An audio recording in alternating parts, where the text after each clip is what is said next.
think is most responsible for the Bucks' win last night? The same person that everybody think. Giannis Antetokounmpo. That's not what everybody 40 points. Yeah, let's go on the streets of Boston last night. Let's go ask all those Celtics Nation fans. Jen, when did my name become Skip Sharpe? Well, you said everybody thinks. Everybody knows who it was. Speaking for the world? Skip, Giannis is leaving no doubt in anyone's mind that he's the best player in the NBA. And if you look at it, Skip, he was 40 points, 11 rebounds in 40 minutes on 16 of 27. Now, the other couple of days, you were talking, Giannis is shooting 11 of 31. Is that efficient? Was that efficient last night? I thought it was. Is it my turn to answer? Now, hold on. I'm just trying to figure out how can he not be the best player when he's doing something the best players couldn't do? Win a game. The best player in the NBA couldn't win a game, supposedly, by your logic. Skip, he was sensational. Like I said, 16 of 27, hit a big three with a minute 40 left in the ball game to pull it within three. Obviously, Holiday came down, hit a three-point shot to tie it up, and then he got the big block on Al Horford. He's doing it on both ends of the court. And he took a guy caught in friendly fire with Cottington caught him with an elbow in the corner of his eye, and he's bleeding. That's an iconic moment, Skip. You know, you got the flu game, and now you got the blood game.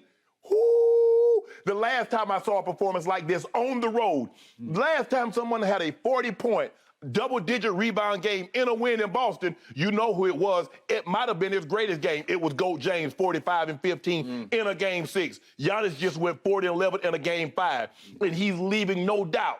He's doing it. He's attacking. He said, I don't care if you build a wall. I'll either go through it or I'll go over it. Hence, I think he has like 17 or 18 off his charging fouls this year in the playoffs, which is by far the most of anybody.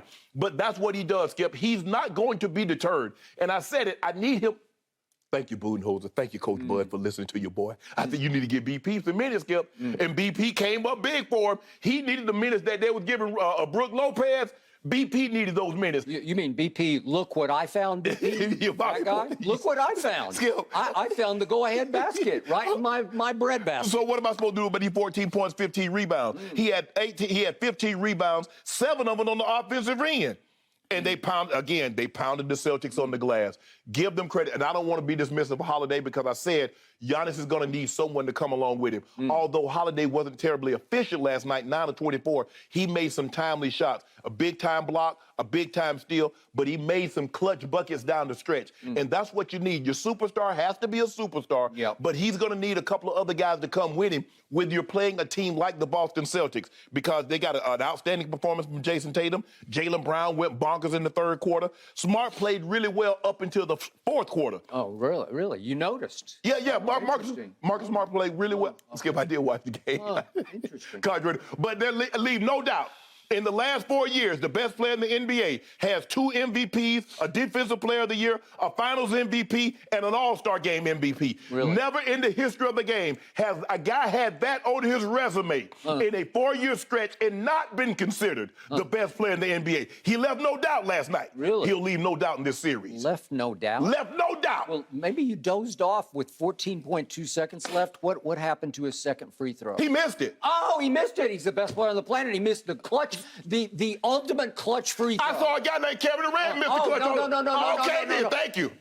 When I know I got Shannon Sharpe on the run, running scared, he's got to change the subject and bring up Kevin Durant or Michael Jordan or Tom Brady or somebody besides the person at hand who is the overrated best player on the planet. But see, this is when I know I got you on the run. When you nitpick, you talk about a free throw, you talk about a turnover. 40 and 11. The free throw. So let me ask you a question. If he hits that free throw, he ties the game. He misses it, Bobby Porter grabs it. Now they're up by 1. Yeah, well, it would have gone the other direction. I don't know what it would have happened. I know what did happen. You would have been done. You should have been done because you were done this whole game. And the Boston Celtics spit it up and gave it right back to you. It was the all-time Christmas bouquet wrapped up and said, here, you guys take this from us. We've got you on the run because we got you dead to rights. You even said yesterday that you had pretty much given up on Milwaukee, but you're going to stick with your pick just because I picked them before it started and I'm going to stick with them. But you said, I don't like my pick. That was you yesterday. And hold on, I picked Boston. I said Boston would win. Yeah. They would win, and I said Milwaukee was going to win this in 7. I'm going to ride with them. And he also did that without Chris Middleton. Go ahead. Okay, now let's go back to your man, Giannis, who did miss the free throw of the game last night. But I'm going to give him this. Late in the third quarter, I thought he made what actually stood up as the shot of the game, the most important shot of the game. It's late in the third quarter. If we could see this, it's 34 seconds left. And he makes an improbable 3 to cut it to 9. And it felt important to me because it felt like a do-or-die 3 to just get them sort of back afloat and cut it down under 10, where you could say, well, we cut it under double digits. Maybe we got a shot in the fourth quarter. Right. And yet, would you believe that your best player on the planet at that moment, when he rose and fired, he was in this series 2 of 19 from 3. That is 11% for the quote-unquote best player on the planet, says the Hall of Famer Shannon Sharpe. Baloney! Baloney! 2 of 19? Are you kidding me? But what's he averaging? 19, and he rose up and shot it, and it was a look what I found, but it turned out to be a huge psychological boost for that team because all of a sudden it came out in the fourth quarter like, wait a second, maybe we got this. And I'm going to give you one more before I launch on the Boston Celtics because he came down and made yet another improbable 3 to cancel out the Al Horford put-back slam that I thought had regained and re-seized the momentum in the game. And Giannis came right back down, and it's another no, yes. No, yes. No, yes. Break him, Greek freak. He was 2 of 19 late in the third quarter. Was unbelievable. This guy's saying he's the best player on the planet. 2 of 19. He is. Okay, now let's go to what didn't happen with the Boston Celtics. I just need to drive this point home. The Boston Celtics, who I thought had found themselves late in game, 4 back in Milwaukee when they just took the game over. And by the way, they combined won the fourth quarters of the 2 games in Milwaukee, 77-51, because Giannis is not the best player on the planet. He is not a closer. They don't have their closer, Chris Middleton. Though last night, Jrue Holiday said, I'll do this. I'll close for you. And it was closing by Jrue Holiday. But here's the thing, though, Skip. In order for you to close, somebody has to open the store. Who opened the store? Who kept the store open? Best players on the planet don't open. They close. Oh, well, it's always something. So I'm going to drive this point home for those who might have missed the game. Would you believe the Boston Celtics, in command, they were up 14 with 10:16 left last night in the fourth quarter. They were up 14 points at home. The Boston freaking Celtics. Somewhere Larry Bird was saying, I think we got this one, right? And then a couple of minutes later, Larry Bird is shaking his head saying, I'm going to disown these guys because they don't deserve to be wearing green, because then they were up 11 with 8:15 left. They were up 6 with 2:12 left.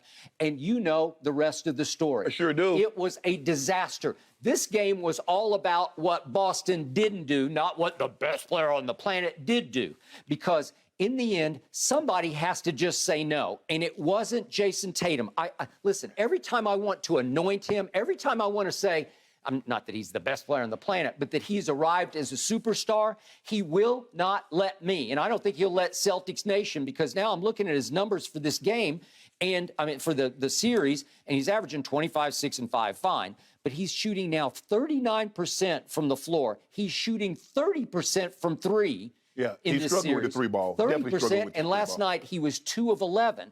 But here's the anomaly. Here's the shocker. The most shocking stat of the night was that in the fourth quarter, the Boston Celtics attempted 0 3-point shots. In the era of the 3, where everybody on this planet lives and dies by the 3-point shot, the visiting team, the Bucks, they lived by it because they took 6 and made all 6. And that tied the all-time fourth quarter playoff record, the best in the last 25 years. Right. And that harked back to, game 1 of 2014. I was there in San Antonio. The air conditioning went out in the fourth quarter. And LeBron James, He cramped. Do you remember the cramp game? Yeah. He was the only player on the floor who cramped. I don't know, maybe he just didn't hydrate, but he cramped. And all of a sudden, my Spurs ran off with the fourth quarter 37-16 because they made 6 of 6 three-point shots. Right. 37-16 over the Miami Heat, and they were up 1 game. Right. Then, obviously, the Heat came back and stole game 2. Then they go back to Miami, and I don't know where LeBron went, but he just What went. did LeBron have to do with Giannis and the Celtics? I'm just trying to put this in perspective for you because that was the last time somebody made 6 of 6 threes. Okay. So here we go in the fourth quarter, and even though Jason Tatum made 4 out of 8 shots, not terrible, he took none because his whole team took none. So it's up to the best players. It's up to him or Jaylen Brown just to say, no, not in our house. And they did not say no when it was time to say no. And Marcus Smart, to your point, was actually the early star of the game. And all of a sudden, it was Marcus Smart not being very smart down the stretch with 3 straight blunders that allowed the door to swing wide open for the Bucks to run through it. So if we could see what happened, the play of the game is the missed free throw by Giannis because it's insult to injury because they've got the basketball, and here comes a plunging Marcus Smart, a fullback, coming from on high to knock the ball out of Jaylen Brown's hand. Jaylen Brown's going to secure it easily, and I assume he's going to have to get fouled because there's only 12 seconds left in the game. So I think it's going to be game over Boston, and all of a sudden, Bobby Portis says, oh, thank you, God. Look what I found. I'll just shoot this up off the glass. And it was a nice shot because that's not that easy of a shot from where he was. And he made it, and all of a sudden, it's flipped completely around, and they're ahead. I couldn't believe it. You can't do it. But, Skip, the thing that makes Marcus Smart his defensive player of the year is because of plays like that. It's because he normally goes in and he gets the rebound. That's bull and China shop play. What was that, Game 3, Skip, where Game 3, where he almost got the offensive rebound when he missed the free throw, and it carried him. It was because he did that because he missed it on purpose. What was like the earliest thing I was taught in church league? Don't fight on rebounds. Don't fight. But, Skip, don't fight. But you don't know that. You don't fight. But what happens is, man, why didn't you get that rebound? And Bobby Portis just grabs it. So you don't know. I'm going in there, Skip. I'm trying to get the rebound. It's kind of like I see the ball on the ground. Hey, man, your guy was going to get it. I don't know that. I'm just trying to prevent him from getting it. Okay, so here they come down, and they have a timeout. So they call a play, and the ball gets inbounded to Marcus Smart, defensive player of the year. Right. Nobody said he's the offensive player of the year, but he is the defense, and he made some real close shots in Game 4 back he was making some big plays up in this game until the fourth quarter. And he gets a step, and he starts to drive the basketball. He's not sure, and he goes up indecisively, and Jrue Holiday makes a great play, obviously, and comes from... Skip, he's got Connaughton. Yep. Skip, this is about to be a basket. Okay. If Holiday doesn't come, that's a basket. I'm not sure that's a basket because he has no backboard angle at all. No, he's going to have to shoot that straight on, and trust me, that's a hard shot on the run, but he's not sure about it. Skip, he's right there. If he can't make that, he shouldn't be an NBA player. Well, I don't know. That's a hard shot for an NBA player. Yeah, but I think... Driving straight ahead down the baseline with no angle, no backboard. He did a great thing, Skip, because I believe they're probably going to run a play for Jason Tatum. But I don't think that was the play called. He just suddenly said, oh, I got a step. Because here's the thing. He fakes like he's going to get the ball. Then he turns away, makes a great pass. He gets the baseline. He got Connaughton. Connaughton doesn't want to foul him. Okay. So now Connaughton's like, I can't foul a man in this situation. Put him on the free throw line and let him take the lead. Okay. And then Holiday says, you know what? I'm here today. Okay, but Jason Tatum's just standing wide open. The play is to kick it at that point. You got to kick it. If you can sense at all that he's going to come, you got to kick it back out to a shooter, right? Skip, I'm about to have a layup. I don't think that's a layup. It's a hard shot. Skip, I think he went up indecisively because he was afraid of it. Skip. He did not go up with conviction on that shot. He's trying to draw the foul, but as Connaughton pulls away, he's like, okay, I got this little bunny right here. And here come Holiday says, no, you don't. I think we need to give Holiday some credit because Holiday's got a man. He leaves his man because he says there's no way. He's thinking he got an easy bunny. He's not going to see me coming over to help. I just don't think that was a bunny in the end. But, but in the end, it was a great defensive play by a very good defensive player. He always has been. And the thing is, Skip, and I think we need to cut him some slack because the reason why he's not as efficient offensively is because he has a very tough task. He's got to try to slow down Jaylen Brown if he gets going, or he has to jump on Jason Tatum if he gets going. So it's not like he gets to skate on one end and say, you know what, I'm just going to give you guys buckets on the offensive end. Hell, he got Jaylen Brown and Jason Tatum, two of the premier offensive players that's still remaining in the playoffs. So give him credit. And for him to come up with that, with a block and a steal in the final 10 seconds, that was special. Okay. But what was not special was the final sequence for the Boston Celtics, featuring once again Marcus on this night, not so smart. Because I don't know what he's doing, but he's dribbling the ball up the floor, and he's got open shooters. He can kick it to one of his two wings. He got his head down. He doesn't see him. And he just doesn't see. And it was a snake of a move because all of a sudden, Al, throw the ball to Jason Tatum. Look at Tatum on the far side. And Jrue Holiday just sneaks and grabs, and it's gone. And it was a sweet steal of a guy who wasn't looking. But, Skip, if you think about it, look at Bobby Portis. They got him trapped.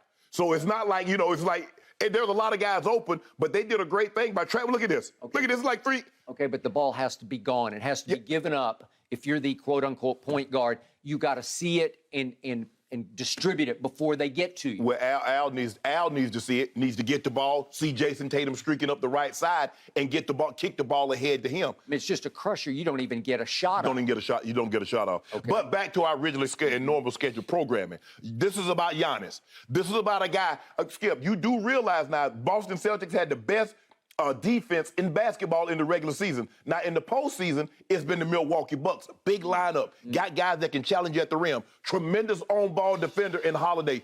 Don't forget, Wes Matthews can play a little defense. Now, he's not the defender that he once was. No, that Achilles injury has kind of robbed him of some of his lateral quickness. Yep. But he made some big threes for you, Skip. But this was all about Giannis. Giannis is on the road after what just happened to him the other night. Al Horford talking about, it did something to me. Giannis say, I'm about to do something to you again. If you think me shaking my head at you on that dunk was something, watch this 40 piece of 40 water. And guess who was not on the floor last night once again?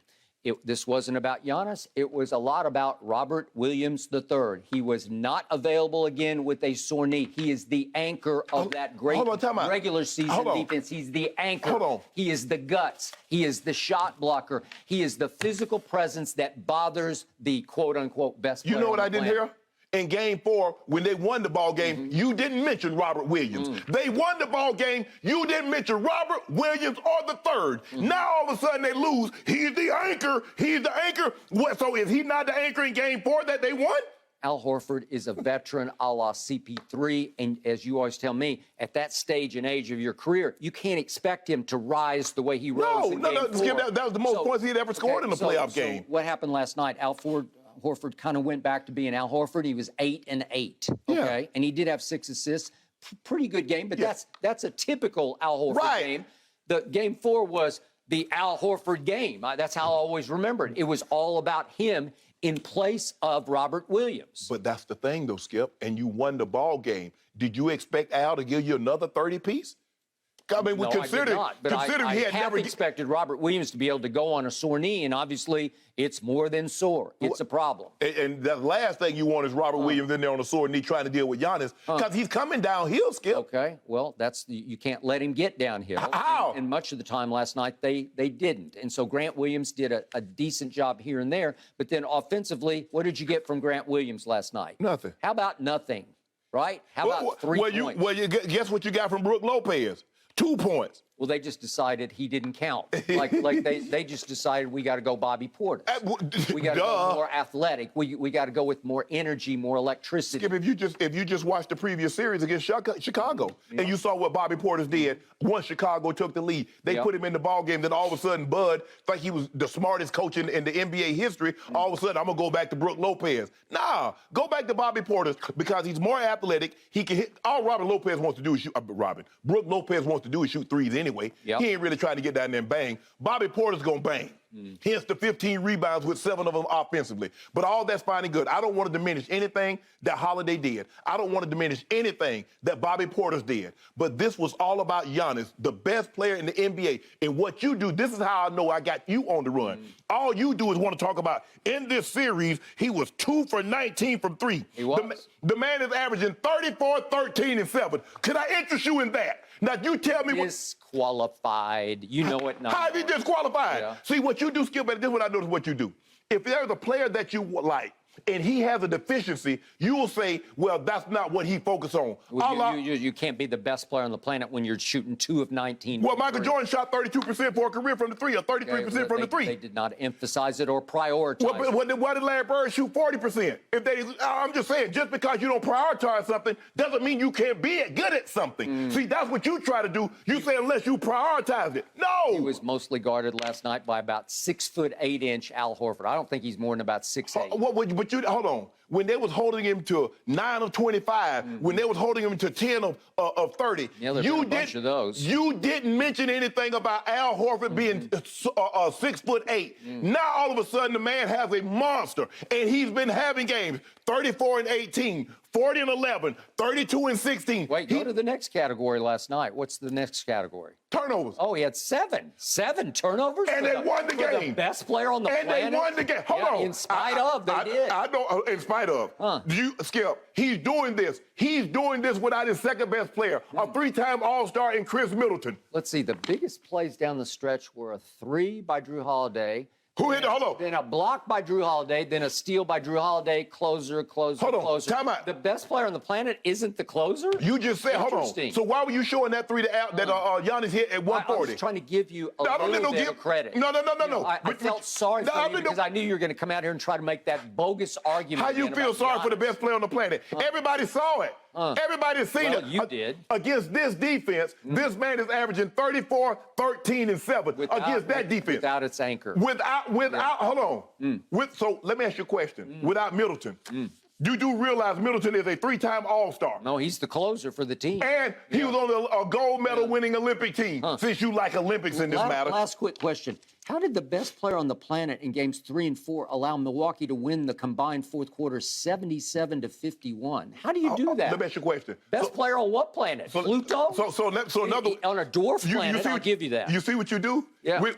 Hold on. When Giannis was getting beat by Toronto, when he was getting beat by Milwaukee, when he's getting beat by Miami and Boston, you didn't mention anybody else's name. You said Giannis can't get it done. Now he's getting it done. You want to minimize him and make it about everybody else. Well, I'm not taking anything from Holiday. Holiday is sensational. Anybody who watched that game last night knows it's because Boston didn't get it done. Well, hold on, Skip. Even if Boston doesn't get it done, you still have to put yourself in position, and you still have to get it done. And he got it done to the tune of 40 and 11. Now, give the man his props. Say it with me. Best player on the planet.